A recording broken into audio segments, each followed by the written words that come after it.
भगवान के भक्त जो सुदामा जी थे, इस संपदा के आने के बाद भी उनकी भक्ति खंडित नहीं हुई। ये अद्भुत संतुलन उन्होंने बनाए रखा। दरिद्रता में कोई कष्ट का भाव नहीं और इतने विलासी राजसी सुख के प्राप्त होने पर कोई प्रसन्नता का भाव नहीं। सुदामा जी दोनों समय समतुल्य रहे।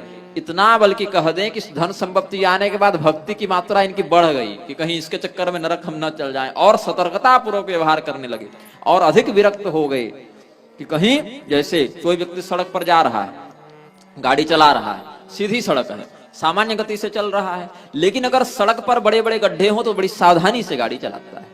ऐसे ही सुदामा जी के पास जब तक धन नहीं था तब तक जिसके पास धन नहीं उसके लिए विरक्त भाव को धारण करना थोड़ा सरल हो जाता है, लेकिन जिसके पास बड़ा बड़ा महल हो उसके लिए विरक्त भाव को धारण करना कठिन है।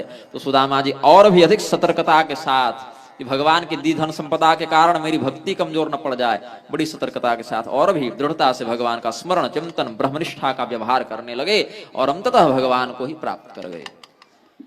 सुदामा जी के पिता का नाम बहुत लोग पूछते रहते हैं।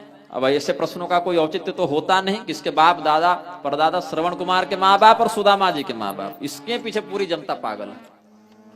तो मैं बता देता हूं, लोग पूछते रहते हैं इसीलिए सुदामा जी का बता देता हूं।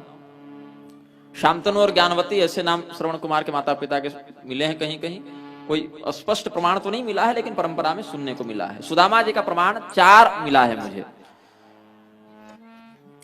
एक सारंगधर नाम गर्ग संहिता के माध्यम से एक विद्वान बताए थे, हालांकि गर्ग संहिता में मुझे मिला नहीं, लेकिन जो बताए वो गर्ग संहिता के माध्यम से बताए थे।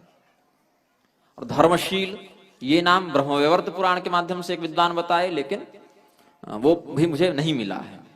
शाक्तागमों की जो उपशाखा है निग्रहागम, जो मेरे संप्रदाय के ग्रंथ हैं, जब भगवती ने हमें वो प्रदान किया जिन मात्रा में, तो उसमें सुदामा जी का नाम, सुदामा जी के पिता का नाम है दर्पकर्दम।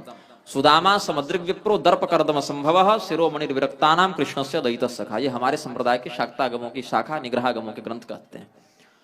और एक प्रमाण शैव परंपरा में कहते हैं, शैवागमों में जो महाकाल सहस्रनाम है प्रकृष्ट नंदोक्तागम तंत्र में, उसकी पूर्व पीठिका में उपोदघात में कहते हैं, सुधामय सुत श्रीमान सुदामा नाम वैद्विजः तेन गोपीपति कृष्णो विद्यामभ्यसितुं गतः। सुधामय नामक ब्राह्मण के पुत्र जो सुदामा जी थे, उनके साथ भगवान कृष्ण गुरुकुल में विद्याध्ययन किए थे। तो दर्पकर्दम और सुधामय ये 2 का तो अध्ययन मैंने किया है। बाकी सुनी हुई बात में सारंगधर और धर्मशील ये दोनों भी प्राप्त होते हैं। तो जिन आचार्यों ने बताया, बड़े उच्च कोटि के श्रेष्ठ स्वामी विद्याभास्कर जी महाराज जैसे विद्वानों ने बताया, तो हम आत्म प्रमाण के आधार पर महापुरुषों की वाणी का समादर करते हैं, उनको भी प्रमाणभूत स्वीकार करते हैं। अलग अलग कल्पों में भी घटनाएं घटित होती रहती हैं, तो अलग अलग नाम भेद भी प्राप्त होते रहते हैं। अब भगवान नाम संकीर्तन कर लें थोड़ा, फिर कार्यक्रम के समापन की ओर बढ़ेंगे। प्रेम से बोलिए आनंद कंद भगवान की।